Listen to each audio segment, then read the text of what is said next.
5 days. The sound of the tractor did not necessarily mean that Mr. Fitzgibbon was getting ready to plow. He used it for many other things, hauling hay and firewood, for instance, and mowing and clearing snow in the winter. Miss Frisby reminded herself of all this as she hurried over to the corner post. That was a very thick fence post at the corner of the garden near the farmhouse and the tractor shed. She had discovered long ago that it had, a few inches above ground, a convenient knothole with a hollow place behind in it where she could hide when she had reason to, and watch what was going on in the yard. The cat dragon also knew of its existence, so she had to look sharply when she came out. She came up fearfully behind the post, stared this way and that, and then darted around and up into the hole. All clear. See the hole? There she is, right there, hiding in that hole.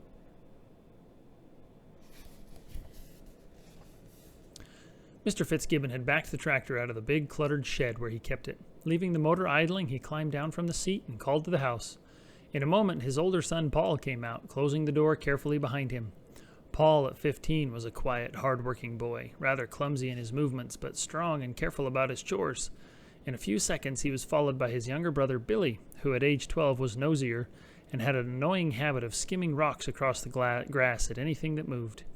Miss Frisby did not much care for Billy. "All right, boys," said Mr. Fitzgibbon, "let's haul it out and see about that 1-inch pin." "It was just about worn through last fall, I remember," Paul said. The boys disappeared into the shed, and Mr. Fitzgibbon remounted the tractor. He turned it around and backed it slowly towards the shed so the rear end was out of Miss Frisby's sight. There was some clanking and clanging inside the shed while Mr. Fitzgibbon, looking over his shoulder, worked some levers on the side of the tractor. "All set?" He shifted gears and eased the tractor forward again. Hitched behind it, clear of the ground, was the plow. Mrs. Frisby's heart sank. Surely he was not going to start now. But as soon as he had the plow out in the sunlight, Mr. Fitzgibbon turned the tractor engine off. It died with a sputter, and they all gathered around the plow hitch. "Sure enough," said Mr. Fitzgibbon, "she's about ready to shear. Paul, I'm glad you remembered that. If I order it today, Henderson's will have a new one in 3 or 4 days." "It took 5 days last time," Paul said. "5 then. That's just about right anyway. It's too wet to plow now, but 5 days like this ought to dry the ground out. Let's grease up while we got it out, Billy. Get the grease gun."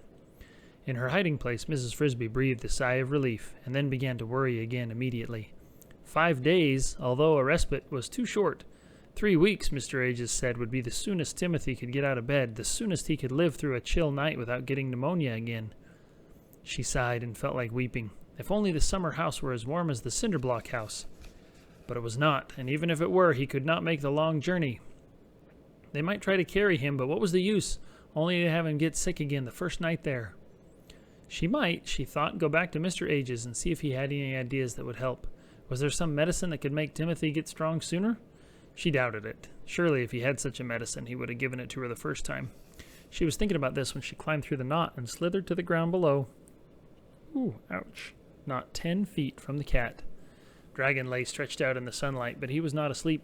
His head was up, and his eyes were yet open and yellow, staring in her direction. She gasped in terror and whirled around the fence post to put it between her and him. Then, without pausing, she set out on a dash across the garden as fast as she could run, expecting at any instant to hear the cat scream and feel his great claws on her back. She reached the shrew's hole and considered for a fraction of a second diving into it, but it was too small. Then she glanced back over her shoulder and saw an amazing sight. The cat had not moved at all. He was lying exactly as before, except now one of his eyes was closed. The other was still looking straight at her, so she did not pause but raced on. Finally, when she was a safe distance away, 2/3 across the garden and nearly home, she stopped and looked again more carefully. The cat still lay there, and seemed to have gone to sleep. That was odd, unheard of. She could hardly believe it. Feeling quite safe but puzzled, she looked for a vantage point from which she could see better. By rights, she should be dead, and though she had escaped by what seemed almost a miracle, she scolded herself for having been so careless. If the cat had killed her, who would take care of the children? She saw a dead asparagus plant, stiff and tall with branches like a small tree.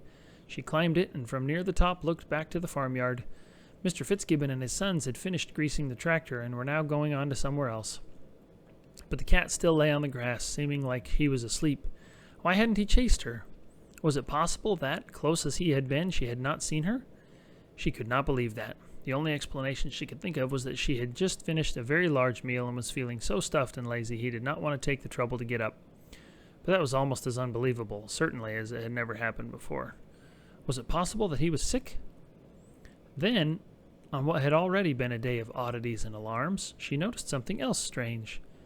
Beyond the cat, quite far beyond, between the barn and the house, she saw what looked like a troop of dark gray figures marching in columns. Marching? Not exactly, but they were moving slow and they were all in line.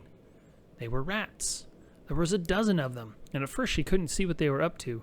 Then she saw something moving between them and behind them. It looked like a thick piece of rope, a long piece, maybe 20 feet. No, it was stiffer than a rope. It was electric cable, the heavy black kind for outdoor wiring and strung on telephone poles.